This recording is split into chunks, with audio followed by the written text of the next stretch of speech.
Hello നമസ്കാരം. Achus life സ്റ്റൈലിൻ്റെ പുതിയൊരു വീഡിയോയിലേക്ക് എല്ലാവർക്കും സ്വാഗതം. അപ്പോൾ ഇന്നത്തെ നമ്മുടെ വീഡിയോ എന്ന് പറയുന്നത് നമ്മൾ പാർട്ട് 1 ചെയ്തു, ഹൈബ്രിഡ് ബോഗൻ വില്ലയുടെ പാർട്ട് 2 ചെയ്തു.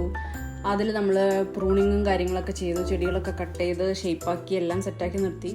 ഇനി നമ്മുടെ പാർട്ട് 3 എന്ന് പറയുന്നത് നമുക്ക് അടുത്ത ഒരു സ്റ്റെപ്പ് എന്ന് പറയുന്നത് നമ്മൾക്ക് ഇവർക്ക് വളം ചെയ്ത് കൊടുക്കലാണ്. അതെല്ലാവർക്കും അറിയുന്ന കാര്യമാണ്. ഇപ്പോൾ നമ്മൾ മഴയൊക്കെ ഒന്ന് ഒതുങ്ങി നിന്നുണ്ട്. ഇപ്പോൾ വൈകിട്ടൊക്കെ മാത്രമാണ് മഴ പെയ്യണുള്ളൂ കുറച്ച് ദിവസങ്ങളായിട്ട്. അപ്പോൾ അതും അത്ര വലിയ കാര്യമായ മഴയൊന്നുമല്ല. അപ്പോൾ അത് കറക്റ്റ് ടൈമാണ്. സത്യത്തിൽ നമ്മളിത് ട്രിം ചെയ്ത് കൊടുത്തു കഴിഞ്ഞാൽ പിറ്റേ ദിവസം 2 ദിവസം കഴിയുമ്പോഴേക്കും ചെയ്ത് കൊടുക്കണം. കാരണം അവർക്ക് അവരെ ട്രിം ചെയ്തു ഇനി അവർക്ക് നല്ല പോലെ വളർന്നു വരണം. എന്നാലാണ് നമ്മൾക്ക് വീണ്ടും അവരെ ഒന്ന് ചെറുതായിട്ട് വീണ്ടും ഒരു കൂമ്പൊക്കെ നുള്ളിക്കൊടുത്ത് പുതിയ പുതിയ ഷൂട്ട്സൊക്കെ വന്ന് അങ്ങനെ നല്ല ബുഷിയായിട്ട് നിർത്താൻ പറ്റുള്ളൂ. അപ്പോൾ ഇന്നത്തെ നമ്മുടെ വീഡിയോ നമ്മൾക്ക് അവർക്ക് വളം കൊടുക്കണ വീഡിയോ ആണ്. സാധാരണഗതിയിൽ എന്ന് വെച്ചിട്ടുണ്ടെങ്കിൽ കുറച്ച് സ്ലറി രൂപത്തിലൊക്കെ ഡൈല്യൂട്ട് ചെയ്ത് അങ്ങനെയൊക്കെയാണ് ഞാൻ സാധാരണ കഴിഞ്ഞ വർഷമൊക്കെ ഇങ്ങനെ കൊടുത്തുകൊണ്ടിരുന്നത്. ഇപ്രാവശ്യം എന്ന് വെച്ചിട്ടുണ്ടെങ്കിൽ ഇപ്പോഴും ഇങ്ങനെ മഴ ഇങ്ങനെ പെയ്തുകൊണ്ടിരിക്കുകയാണല്ലോ. അപ്പോൾ നമുക്ക് സ്ലറി രൂപത്തിൽ കൊടുത്തിട്ട് കാര്യമില്ല. കാരണം നല്ല മഴ പെയ്യുമ്പോൾ അത് മൊത്തം നമ്മളുടെ ചെടിയിൽ നിന്ന് അത് വാർന്ന് താഴെ പോവാണ്. അപ്പോൾ അത് കാര്യമില്ല. അപ്പോൾ നമുക്ക് കുറച്ച് കട്ടിയായിട്ടുള്ള വളങ്ങൾ, ഹാർഡായിട്ടുള്ള വളങ്ങൾ കൊടുത്തു കഴിഞ്ഞാൽ എന്താ ഉണ്ടാവുക എന്ന് വെച്ചിട്ടുണ്ടെങ്കിൽ അത് മണ്ണിലൊന്ന് ഇളക്കിയിട്ട് കൊടുത്താൽ അതവിടെ കെടുക്കുകയും ചെയ്യും. ചെറുതായിട്ട് അവർക്ക് ആവശ്യമുള്ളത് മാത്രം, അതായത് മഴ പെയ്യുമ്പോൾ ഇല്ലെങ്കിൽ നമ്മൾ നനയ്ക്കുമ്പോൾ നനയും. അപ്പോൾ അത് അവർക്ക് ആവശ്യത്തിന് അതിൽ നിന്ന് വലിച്ചെടുക്കാം. എന്തായാലും അത് അങ്ങനെ തന്നെ അത്രയും ഹാർഡ് പാർട്ടിക്കിൾസ് അങ്ങനെ തന്നെ താഴേക്ക് എന്തായാലും പോകില്ലല്ലോ. എന്തായാലും മണ്ണ് ഫിൽട്ടർ ചെയ്തിട്ടേ കളയുള്ളൂ. അപ്പോൾ അങ്ങനെ ഒരു സിസ്റ്റമാണ് ഇപ്പം ചെയ്ത് കൊടുക്കാൻ പറ്റുള്ളൂ. കാരണം ഇപ്പോൾ 19 ഞാൻ ആഴ്ചയിലൊക്കെ അടിച്ചു കൊടുക്കുന്നുണ്ട്. പക്ഷെ ഞാൻ എന്നാ അടിച്ചു കൊടുക്കണോ അന്ന് വൈകിട്ട് എന്തായാലും മഴ പെയ്യും. അപ്പോൾ അവർക്കതൊരു ഉപകാരമില്ലാത്ത ഒരവസ്ഥയാണ്. അപ്പോൾ അതിനേക്കാളും ബെറ്റർ ഇങ്ങനെ ചെയ്ത് കൊടുക്കാമെന്ന് വിചാരിക്കണം. അപ്പോൾ പക്ഷേ നമ്മളൊരു കാര്യം മെയിനായിട്ട് ശ്രദ്ധിക്കണം എന്ന് വെച്ചിട്ടുണ്ടെങ്കിൽ ഇങ്ങനെയൊക്കെ നമ്മൾ ചെയ്ത് കൊടുക്കുമ്പോൾ ആഴ്ചയിൽ ഒരു ദിവസം അല്ലെങ്കിൽ 10 ദിവസം കൂടുമ്പോഴെങ്കിലും നമ്മുടെ സാഫോ അല്ലെങ്കിൽ ഏതെങ്കിലും ഒരു ഫംഗസൈഡോ ഇവരുടെ കടയിൽ നമുക്ക് എന്താ പറയുക ഇട്ട് കൊടുത്ത് അത് ഒന്ന് അവരെ ഒരു ഫംഗസിൽ നിന്ന് രക്ഷിക്കണം. അപ്പോൾ നമുക്ക് വളത്തിൻ്റെ ഒരു കൂട്ടുണ്ടാക്കാം. ഇത് നോർമലി എല്ലാവർക്കും അറിയണതാണ്, എല്ലാവരും ചെയ്യണത് തന്നെയായിരിക്കും. നമ്മുടെ ചകിരിച്ചോറ്, പിന്നെ ഇട്ടിരിക്കുന്നത് നമ്മുടെ ഉണങ്ങിയ ചാണകപ്പൊടി, പിന്നെ ഇപ്പോൾ ഞാൻ ഇടാൻ പോണത് എല്ലുപൊടി, പിന്നെ വേപ്പിൻ പിണ്ണാക്ക് ഇടണം. അത് പക്ഷേ ഇത് 1 കിലോൻ്റെ എല്ലുപൊടിയാണ് ഇട്ടിരിക്കുന്നത്. വേപ്പിൻ പിണ്ണാക്ക് എന്ന് പറയുമ്പോൾ അതിൻ്റെ പകുതിയോ ഭാഗമോ ആവശ്യമുള്ളൂ. പിന്നെ ആ ബക്കറ്റിൽ ഞാൻ ഇട്ടതെന്ന് വെച്ചിട്ടുണ്ടെങ്കിൽ നമ്മുടെ കമ്പോസ്റ്റാണ്. കമ്പോസ്റ്റ് നമുക്ക് അറിയാം, നമ്മൾ കമ്പോസ്റ്റ് ഉണ്ടാക്കുന്നത് ബൊക്കാഷി ബക്കറ്റിലാണ്. അതിൻ്റെ ഒരു വീഡിയോ ഞാൻ ചെയ്തിട്ടുണ്ടായിരുന്നു. അതിന് മുന്നേ നമ്മൾ ചെയ്തിരുന്നത് നമ്മളിങ്ങനെ ആമസോണിൽ നിന്ന് ബൊക്കാഷി ബക്കറ്റ് പോലെ തന്നെ ബക്കറ്റ് വാങ്ങിച്ചിട്ട്, പക്ഷേ ഈ ബൊക്കാഷി ബക്കറ്റ് എന്താണെന്ന് വെച്ചിട്ടുണ്ടെങ്കിൽ അത് എയർ ടൈറ്റ് ആണ്. മറ്റേതെന്ന് പറഞ്ഞാൽ മറ്റേ ബ്ലാക്ക് സോൾജിയർ ഫ്ലൈ ഉണ്ടല്ലോ, ആ ഈച്ചകളൊക്കെ വന്നിരുന്ന് കമ്പോസ്റ്റ് ആക്കണതാണ്. അപ്പോൾ അതിൽ പുഴുക്കളും ഉണ്ടാവും. അപ്പോൾ അത് പുറത്ത് വയ്ക്കാൻ പറ്റുള്ളൂ. ബൊക്കാഷി എന്ന് പറയുമ്പോൾ നമുക്ക് അകത്ത് വയ്ക്കാം, സ്മെല്ലും കാര്യങ്ങളൊന്നും ഉണ്ടാവില്ല. അപ്പം അങ്ങനെ അതിൻ്റെ കുറച്ച് കമ്പോസ്റ്റ് ഉണ്ടായിരുന്നു. പക്ഷേ എന്താ പ്രശ്നം എന്ന് വെച്ചിട്ടുണ്ടെങ്കിൽ മഴയൊക്കെ ആയ കാരണം അത് അടച്ചത് ശരിയായിട്ടുണ്ടായിരുന്നില്ല. അപ്പോൾ കുറച്ച് കംപ്ലീറ്റ്ലി കമ്പോസ്റ്റ് ആയതായിരുന്നു അത്. പക്ഷേ മഴയത്ത് കുറച്ച് വെള്ളമൊക്കെ കയറി കുറച്ചൊന്ന് വാട്ടർ ചെയ്യുന്നുണ്ട്. പക്ഷേ കുഴപ്പമില്ല. നമ്മൾ ഈ ചകിരിച്ചോറും നമ്മൾ ഈ ചാണകപ്പൊടി എല്ലാം കൂടെ മിക്സ് ചെയ്ത് ഒരു പരുവത്തിലാവുമ്പോൾ അത് അങ്ങനെ പ്രശ്നം വരുന്നില്ല. അത് എന്താ പറയുക, പുട്ടുപൊടി പോലെ ആയി പോയിട്ടുണ്ട്. അപ്പോൾ പിന്നെ ഇത് നന്നായി മിക്സ് ചെയ്യാം. നന്നായി മിക്സിങ് എന്ന് പറഞ്ഞാൽ നല്ലൊരു പണിയാണ്. കൈയൊക്കെ നന്നായി വേനെടുക്കും. കാരണം ഇപ്പോൾ നമ്മൾ താഴെയൊക്കെ ഇട്ടിട്ട് ഇല്ലെങ്കിൽ ഒരു ഷീറ്റൊക്കെ ഇട്ടിട്ട് മിക്സ് ചെയ്യണമെങ്കിൽ കുഴപ്പമില്ല. വലിയൊരു നമ്മളുടെ എന്തായിരുന്നു മിക്സ് ചെയ്യണ ഇതുണ്ടല്ലോ, കൈക്കോട്ട്, അതൊക്കെ വെച്ച് മിക്സ് ചെയ്യുകയാണെങ്കിൽ പെട്ടെന്ന് കഴിയും. ഇപ്പോൾ ഈ പാത്രത്തിലായ കാരണം കുറച്ച് പാടുണ്ട്. അതങ്ങനെ എടുത്തിട്ടില്ല, നല്ല ഹെവി ആണല്ലോ. അതിൻ്റെ ഇടയിൽ പിന്നെ കമ്പോസ്റ്റിൻ്റെ ഇതും കൂടി നനവും കൂടി ഉണ്ടല്ലോ. അപ്പോൾ അതിൻ്റെ ഒരു ഇതുണ്ട്. സാധാരണ ഇപ്പോൾ ഇത് കാർപോർച്ചിലായ കാരണമാണ് ഞാൻ താഴത്തിടാത്തത്. ഇല്ലെങ്കിൽ താഴത്തിട്ട് നമുക്ക് ഈസി ആയിട്ട് ചെയ്യാം. ഇപ്പോൾ സാധാരണ എങ്ങനെയാണ് ചെയ്യാന്ന് വെച്ചിട്ടുണ്ടെങ്കിൽ ഞാൻ ആ പുറകിൽ പണിക്കൊക്കെ വരുന്ന ആ ചേട്ടൻ വരുമ്പോൾ ആളെ കൊണ്ടാണ് സാധാരണ മണ്ണും ഈ ഇങ്ങനെയുള്ള വളങ്ങളും കാര്യങ്ങളൊക്കെ മിക്സ് ചെയ്യിപ്പിച്ചിട്ട് ചാക്കിലൊക്കെ വെക്കാറ്. പക്ഷേ ഇപ്രാവശ്യം ഞാൻ വന്നിട്ടുണ്ടായിരുന്നു കഴിഞ്ഞ മാസമല്ല, കുറച്ച് 2 ആഴ്ച മുന്നേ. പക്ഷേ അപ്പം ഞാനിതൊന്നും വാങ്ങിച്ചിട്ടുണ്ടായിരുന്നില്ല. അപ്പോൾ അതുകൊണ്ട് എനിക്ക് അത് എടുത്തു വയ്ക്കാൻ പറ്റില്ല. അതുകൊണ്ട് തന്നെ ഇപ്പോൾ ഞാൻ ചെയ്യേണ്ട വന്നു. അപ്പോൾ കുഴപ്പമില്ല, നമുക്ക് ചെയ്യാം, നമ്മളെ ചെടികൾക്ക് വേണ്ടിയിട്ടല്ലേ. അപ്പോൾ ബാക്കി കുറച്ച് കമ്പോസ്റ്റ് ഉണ്ടായിരുന്നു, അതിൽ കുറച്ച് നല്ല കണ്ട അടിയിലായപ്പോഴേക്കും കുറച്ചും കൂടെ അധികം വെള്ളം പോലെ ആയിട്ടുണ്ട്. പക്ഷേ കുഴപ്പമില്ല, നമ്മൾ മിക്സ് ചെയ്ത് വന്നപ്പോൾ കറക്റ്റായിരുന്നു, വലിയ പ്രശ്നമൊന്നുമില്ല. പക്ഷേ എന്താ പറയുക, കുറച്ചും കൂടെ കമ്പോസ്റ്റ് എന്ന് പറഞ്ഞാൽ ഇതല്ലാതെ നമുക്ക് ഈ നമ്മളുടെ ഇലകളൊക്കെ ഉണ്ടല്ലോ, ഇതൊന്നും ഈ ബക്കറ്റും കാര്യങ്ങളൊന്നും വേണമെന്നൊന്നുമില്ല. പണ്ടൊക്കെ നമ്മളെങ്ങനെയാണ് നമ്മളുടെ വീട്ടിലൊക്കെ എല്ലാ ചവറുകളും അടിച്ച് കൂട്ടണു, അവിടെ കുറേ നാൾ കിടക്കും. എനിക്ക് ഓർമ്മയുണ്ട് അമ്മയൊക്കെ ചെയ്യണം. പിന്നെ അതിൻ്റെ മുകളിൽ കുറച്ച് മണ്ണൊക്കെ ഇങ്ങനെ വെട്ടി കൂട്ടി വെക്കും. കുറേ നാൾ കഴിയുമ്പോൾ അത് അതിൻ്റെ അടിയിലത്തൊക്കെ പൊടിഞ്ഞത് കമ്പോസ്റ്റായി, എന്താ ഇലയൊക്കെ പൊടിഞ്ഞിങ്ങനെ പൊടിയായി ഉണ്ടാവും. അപ്പോൾ അതുപോലെയൊക്കെ ഇഷ്ടംപോലെ ആൾക്കാർ ചെയ്യുന്നുണ്ടാവും. അത്രയൊക്കെ ഉള്ളൂ ചെയ്യാനായിട്ട്. പക്ഷെ നമ്മൾക്ക് അതിനുള്ള സ്ഥലമില്ല. കുറേ പറമ്പും കാര്യങ്ങളുള്ളവർക്കൊക്കെ അങ്ങനെ ചെയ്യാം. നമ്മൾ അത്രയും സ്ഥലമൊന്നുമില്ല, പിന്നെ അത്രയും അധികം ഇലകളും ഇല്ല നമുക്ക് അങ്ങനെ വീണ് കമ്പോസ്റ്റ് ആവാനുള്ള അത്രയും. കാരണം അങ്ങനെ വലിയ വലിയ മരങ്ങളില്ലല്ലോ. നമ്മളിപ്പോൾ 2-3 വർഷമായിട്ട് ഉണ്ടാക്കിയ കുഞ്ഞു മരങ്ങൾ, ഫ്രൂട്ട് പ്ലാന്റ്സ് മാത്രമേ നമുക്കുള്ളൂ. പിന്നെ ആകെ ഉള്ളത് നമ്മൾ ആ ഫ്രണ്ടിലുള്ള മാവ്, അതിന് മാത്രമാണ് ഇലകൾ വീഴുന്നുള്ളൂ. അപ്പോൾ അതിനിടയിൽ നമ്മൾക്ക് വേറൊരു പണി കിട്ടി. അതായത് നമ്മൾ കാർപോർച്ചിൻ്റെ ആ സൈഡിലാണല്ലോ നമ്മൾ വളമൊക്കെ കൂട്ടിയിരുന്നത്. അപ്പോൾ ആ സൈഡിൽ നമ്മൾക്കൊരു ക്ലൈമ്പിംഗ് റോസ് ഉണ്ട്, മുന്നും കണ്ടിട്ടുണ്ടാവും എന്ന് വിചാരിക്കണം, ക്ലൈമ്പിംഗ് റോസ്. അപ്പോൾ അത് വളമൊക്കെ കൂട്ടുമ്പോൾ നമ്മൾക്ക് തല പൊക്കലും ഇല്ലെങ്കിൽ ആ സൈഡിൽ കൂടെ ഇപ്പോൾ നമ്മൾ വണ്ടി എടുക്കാനോ അങ്ങനെ എന്തിനൊക്കെ പോകുമ്പോൾ ഒക്കെ ഇങ്ങനെ നമ്മളങ്ങനെ പിടിച്ച് വലിക്കും. അതങ്ങനെ ഭയങ്കര തിന്നായിട്ട് ഇങ്ങനെ നീണ്ടു കിടക്കണ ഇതാണ്. കുറേ നാളുകളായി ഒന്നും ചെയ്തിട്ടില്ല. അതങ്ങനെ ഉണ്ടാവും, പൂവുണ്ടാവും, അങ്ങനെ നിൽക്കുകയാണ്, അതിനൊന്നും ചെയ്തിട്ടില്ല. പക്ഷെ സത്യത്തിൽ ഞാൻ നടന്നു പോകുമ്പോഴാണ് അത് എൻ്റെ മേത്ത് തട്ടണമെന്ന് വെച്ചിട്ടുണ്ടെങ്കിൽ ഞാൻ അതിനെടുത്ത് അങ്ങോട്ട് വയ്ക്കും. നമുക്കതൊരു ബുദ്ധിമുട്ടല്ല. പക്ഷെ ഈ പറഞ്ഞ മാതിരി ഹസ്ബൻഡോ ഇല്ലെങ്കിൽ അമ്മച്ചിയോ വേറെ ആരെങ്കിലും ആണെങ്കിലും അവർക്ക് ചെടികളോട് അത്ര വലിയ പ്രിയമില്ലാത്ത ആൾക്കാർക്കാണെങ്കിൽ നല്ല ദേഷ്യം വരും. പിന്നെ അതുമല്ല നല്ല മുള്ളും ഉണ്ടല്ലോ, അപ്പോൾ അവർ ഇതാക്കുകയും ചെയ്യും. അപ്പോൾ ഇതുവരെ ആരും പറഞ്ഞിട്ടൊന്നുമില്ല, പക്ഷെ ഞാൻ പറയുകയാണ് അങ്ങനെ ബുദ്ധിമുട്ട് വരാൻ സാധ്യതയുണ്ട്. അപ്പോൾ ഞാൻ ഇന്നിപ്പോൾ തന്നെ പെട്ടെന്ന് ഞാൻ അത് ഇളക്കി മോളിക്ക് എണീറ്റപ്പോൾ നന്നായിട്ട് അത് കോറി മേത്ത്. അപ്പോൾ ഞാൻ വിചാരിച്ചു എന്തായാലും സത്യത്തിൽ ഈ ബൊഗൈൻവില്ലയൊക്കെ ട്രിം ചെയ്യണ ഈ ഒരു ടൈം ഉണ്ടല്ലോ, ആ ടൈം എന്ന് പറയുന്നത് എല്ലാത്തിനും ട്രിമ്മിങ്ങിനുള്ള സമയമാണ്.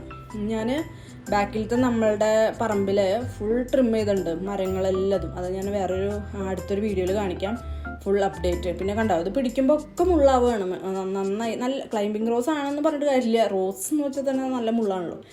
അപ്പം ഞാനും വിചാരിച്ചു എന്തായാലും ഇവരൊക്കെ ട്രിം ചെയ്യുകയാണ്, അപ്പോൾ ഈ വളമുണ്ട്, അപ്പോൾ അതൊക്കെ ഇട്ട് കൊടുക്കാം. അപ്പോൾ സത്യത്തിൽ ഞാൻ ഇത് ട്രിം ചെയ്യേണ്ട ഒരു ഒരു ഐഡിയ ഉണ്ടായിരുന്നില്ല, പെട്ടെന്ന് ഇങ്ങനെ ഇടയിൽ കയറി വന്നതാണ്. അപ്പോൾ വിചാരിച്ചാൽ അതിനെ മൊത്തത്തിലല്ല, ആ ഒരു തലഭാഗത്ത് പിന്നെ ഒരു കൊല പൂ നിൽക്കുന്നുണ്ട്. അപ്പോൾ അതിന് ഞാനൊന്നും ചെയ്തില്ല, ബാക്കി ഒരുവിധം മൊത്തത്തിൽ ട്രിം ചെയ്ത് ഇനി അതൊക്കെ കൊണ്ട് കുഴിച്ചിടണം എന്നൊക്കെ ഞാൻ വിചാരിച്ചു. പിന്നെ എനിക്ക് മടിയായി സത്യം പറഞ്ഞാൽ, ഇത്രയും തന്നെ ചെയ്ത് വയ്യാണ്ടായി. പിന്നെ അവിടെ വെക്കട്ടെ, ഇനിയിപ്പോൾ എങ്ങാനും കട്ടിങ് വേണമെന്ന് വെച്ചാൽ ഇതുമെന്ന് മുറിച്ചാൽ പോരെ എന്നൊക്കെ ഞാൻ എൻ്റെ മനസ്സിനെ ആശ്വസിപ്പിച്ചു. അങ്ങനെ കൊണ്ട് വെച്ചു. അങ്ങനെ നമ്മളുടെ പരിപാടി തുടങ്ങുകയാണ്. അപ്പോൾ വളങ്ങളൊക്കെ കൂട്ടി വെച്ചത് കൊണ്ട് ഇടുകയാണ്. അപ്പോൾ നമ്മളുടെ ഈ ചട്ടിയിൽ കണ്ടില്ലേ, ഇപ്പോൾ നിറയെ പുല്ലുകളെന്ന് വെച്ചിട്ടുണ്ടെങ്കിൽ ഈ മഴക്കാലം അല്ലാത്ത സമയത്ത്, വേനൽക്കാലത്തൊന്നും ഇങ്ങനെ പുല്ലുകൾ വരില്ല കേട്ടോ. ഇതിൽ എനിക്ക് ഇതുവരെ അങ്ങനെ പറിക്കേണ്ട ചില ചട്ടികളിൽ വരാറുണ്ട്. പക്ഷെ ഇതുവരെ അങ്ങനെ ഭയങ്കരമായിട്ടുള്ള പുല്ലുകൾ എന്നാലും ഇങ്ങനെ വലിച്ചാൽ പെട്ടെന്ന് പോരുന്ന പുല്ലുകൾ മാത്രമാണ് വരുന്നത്. എന്തുകൊണ്ടാണെന്ന് വെച്ചാൽ നമ്മൾ ബൊഗൈൻവില്ലയ്ക്ക് വളരെ കുറച്ച് വെള്ളമാണല്ലോ ഒഴിക്കണത്. അപ്പോൾ അതുകൊണ്ടായിരിക്കാം പുല്ലുകൾ അങ്ങനെ വളരാനായിട്ട് അവർക്ക് പറ്റണില്ല. ഇപ്പോൾ എന്ന് പറഞ്ഞാൽ ഈ ഒരു ഫേൺ പോലത്തെ ഇതാണ് നിറയെ എല്ലാ ചട്ടികളിലും. കാരണം തണവായോടുകൂടെ നന്നായി അവർക്ക് വളരാൻ പറ്റുന്നുണ്ട്. പിന്നെ വേറൊരു കാര്യം എന്ന് വെച്ചിട്ടുണ്ടെങ്കിൽ ഞാൻ ഈ ചട്ടികളുടെ ഇതിലൊക്കെ കുറേ ചവറുകൾ ഇട്ടിട്ടുണ്ടായിരുന്നു കഴിഞ്ഞ പ്രാവശ്യം. ചവറെന്ന് വെച്ചിട്ടുണ്ടെങ്കിൽ അറിയാലോ, ഈ ഇലകളാണ് പറഞ്ഞത്, ഉണക്ക ഇലകളൊക്കെ. അപ്പോൾ അതും എനിക്ക് തോന്നുന്നു കഴിഞ്ഞ പ്രാവശ്യം എൻ്റെ ബൊഗൈൻവില്ലാസൊന്നും കുറേ ഒന്നും പൂത്തില്ല എന്ന് ഞാൻ പറഞ്ഞിട്ടുണ്ട്, നന്നായി പൂത്തിട്ടില്ലേ.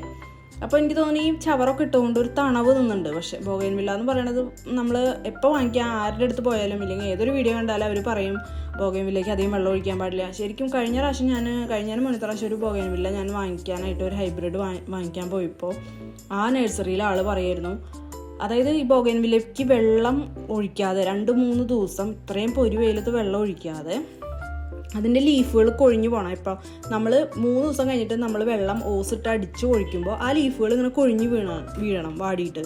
അപ്പോൾ അത് കഴിഞ്ഞതിന് ശേഷം പിന്നെ അവർ ആ ഓരോ ലീഫിൻ്റെ നോടിൽ നിന്നും വരുന്നത് പൂക്കളായിരിക്കും.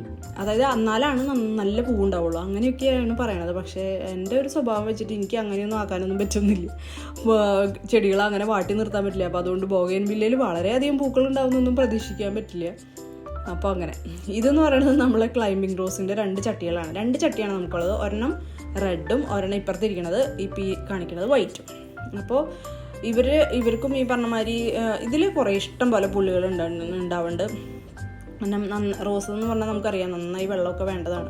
അപ്പോൾ രണ്ടും കട്ട് ചെയ്ത് രണ്ടും ഒരുമിച്ച് ഒരൊറ്റ ഈ തൂണുമല തന്നെയാണ് പടർന്നു പോയിക്കുന്നത്. അപ്പോൾ നല്ല ഈ വൈറ്റ് എന്ന് പറഞ്ഞാൽ നല്ല പൂക്കളാണ് കേട്ടോ, നല്ല വലിയ പൂക്കളാണ്. പക്ഷേ ഈ റെഡിൻ്റെ അവരുടെ നമ്മളുടെ എന്താ പറയുക നോക്കണേൻ്റെ ഒരു പ്രശ്നം കൊണ്ടാണോ എന്താണെന്നറിയില്ല. അല്ലെങ്കിൽ ചിലപ്പോൾ അവർ അങ്ങനെ തന്നെയാവും. വന്നപ്പോൾ തൊട്ട് അങ്ങനെ തന്നെയാണ്. വന്നപ്പോൾ പക്ഷെ അങ്ങനെയായിരുന്നില്ല. കുറച്ചും കൂടെ എൻ്റെ കയ്യിൽ കിട്ടി, കുറച്ചിങ്ങനെ വലുതായി ഇങ്ങനെ നീണ്ടു പോയപ്പോൾ തൊട്ട് ഇവരുടെ ഈ പൂവിൻ്റെ കൊല എന്ന് പറയുന്നത് ഒരു 10-12 പൂക്കളുണ്ടാവും. പക്ഷേ ഇതെല്ലാം ഒരു ബട്ടൺ റോസിൻ്റെ അത്രയേ ഉള്ളൂ. അങ്ങനത്തെ പൂക്കളാണ്. പക്ഷേ വൈറ്റിൻ്റെ അങ്ങനെയല്ല, ഒരു 4-5 ഒക്കെ ഉണ്ടാവുള്ളൂ. പക്ഷെ അത് നല്ല അത്യാവശ്യം വലുപ്പമുണ്ട്. ഭയങ്കര ശരിക്കുള്ള നമ്മുടെ റോസിൻ്റെ വലുപ്പമല്ല പറയണത്, എന്നാലും ബട്ടൺ റോസിൻ്റെ ഒരു ഡബിളൊക്കെ ഉണ്ട്. അങ്ങനെ പിന്നെ കുറച്ച് സാഹസങ്ങളൊക്കെ കാണിക്കുന്നുണ്ട്. വേണ്ടില്ലേ, ഇപ്പോൾ മുകളിലുള്ളതൊന്നും നമുക്ക് എത്തില്ല. സ്റ്റാൻഡിൻ്റെ മുകളിലൊക്കെ കയറി കുറച്ച് കഷ്ടപ്പെട്ടതല്ലേ. ഇപ്പോൾ ഒന്ന് സ്ലോ മോഷനിലൊക്കെ എടുക്കാമെന്ന് വെച്ചു. പിന്നെ ചില ചെടിച്ചട്ടികളിൽ പറഞ്ഞ പോലെ ഇതിലൊന്നും കണ്ടോ, അതിലൊന്നും പുല്ലേ ഇല്ല. ഞാൻ ഫുൾ ചവറിട്ടിരിക്കുകയാണ്. അപ്പോൾ അതുകൊണ്ട് പുല്ലുകളൊന്നും മുളച്ചിട്ടേ ഇല്ല. ഇപ്പം മഴക്കാലത്ത് പോലും മുളച്ചിട്ടില്ല. പിന്നെ ചില ചെടികളൊക്കെ ഇപ്പോൾ ഇതിൻ്റെ ഒക്കെ കണ്ടോ കുറച്ചൊക്കെ ഉണങ്ങി നിൽക്കുന്നുണ്ട്, ചെറിയ ചെറിയ കമ്പുകൾ. അത് എന്തുകൊണ്ടാണെന്ന് എനിക്കറിയില്ല. ചില ബോഗൻവില്ലാസിൻ്റെ മാത്രം ഇങ്ങനെ, അത് എന്തുകൊണ്ടാണെന്നറിയില്ല എന്തോ. പിന്നെ ഈ ഒരു ബോഗൻവില്ല എന്ന് പറഞ്ഞാൽ നല്ല എന്താ പറയുക, നല്ല ഒരു ലാവൻഡർ കളറ് പൂവുള്ളതാണ്. കുറച്ച് അത്യാവശ്യം നല്ല മുള്ളുണ്ട്.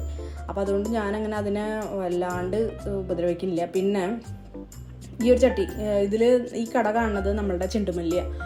ഞാൻ കുറച്ച് ഒരു മാസമൊക്കെ കഴിഞ്ഞു അല്ലേ, ആ ചെണ്ടുമല്ലിയുടെ തൈയൊക്കെ വാങ്ങിച്ച് നട്ടണ ഒരു വീഡിയോ ഇട്ടിട്ടുണ്ടായിരുന്നു. അപ്പോൾ ആ സമയത്ത് കുറച്ച് ചെണ്ടുമല്ലികൾ നമ്മളുടെ ഈ ബോഗൻവില്ലകളുടെ കടയിൽ നട്ടിട്ടുണ്ടായിരുന്നു. കാരണം എന്താ വെച്ചിട്ടുണ്ടെങ്കിൽ ഇപ്പം എന്തായാലും ഈ ഓണത്തിൻ്റെ സീസൺ എന്നൊക്കെ പറയുമ്പോൾ നമ്മളെ ബോഗൻവില്ലയിൽ എന്തായാലും പൂവുണ്ടാവില്ല.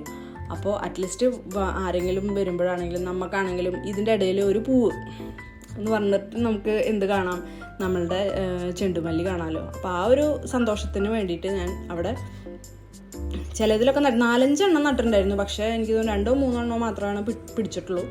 അപ്പോൾ അതിലൊക്കെ മുട്ട് വന്നിട്ടുണ്ട്. അപ്പോൾ ഓണത്തിൻ്റെ സമയമാകുമ്പോഴേക്കും ഉറപ്പായിട്ടും ഇതുണ്ടാവും. അപ്പോൾ അതുകൊണ്ട് അവരെ കടയൊക്കെ നോക്കി സൂക്ഷിച്ച് വേണം അവിടുത്തെ ഇതൊക്കെ കളയാനായിട്ട്. ഇതിപ്പോൾ ഞാനിപ്പോൾ ഈ ഒരു കയ്യിൽ 2 കയ്യിലാണ് ഇടുന്നത് എല്ലാത്തിനും, ഈ എല്ലാം ഇതാക്കിയാണ്. പിന്നെ സിറ്റ് ഔട്ടിലും, അതായത് ഞാൻ ചെയ്തില്ലോ ഇപ്പോൾ ഇതുപോലെ ഒന്ന് ജസ്റ്റ് ഒന്ന് നനച്ചു കൊടുക്കാൻ വേണ്ട കേട്ടോ. അത് കഴിഞ്ഞിട്ട് ഇപ്പം ഞാനിപ്പോൾ ആ ഒരു മിക്സ് ഉണ്ടാക്കിയില്ലേ, ഒരു വളത്തിൻ്റെ ആ ഒരു മിക്സ് ഉണ്ടാക്കിയിട്ട് ഒരു അത്യാവശ്യം വലിയ പാത്രം കേട്ടോ. അത് നമുക്ക് അങ്ങനെ തോന്നുന്നില്ല എന്നുള്ളൂ ഇങ്ങനെ കാണിക്കുമ്പോൾ. പക്ഷെ അത്യാവശ്യം വലിയ പാത്രമാണ്.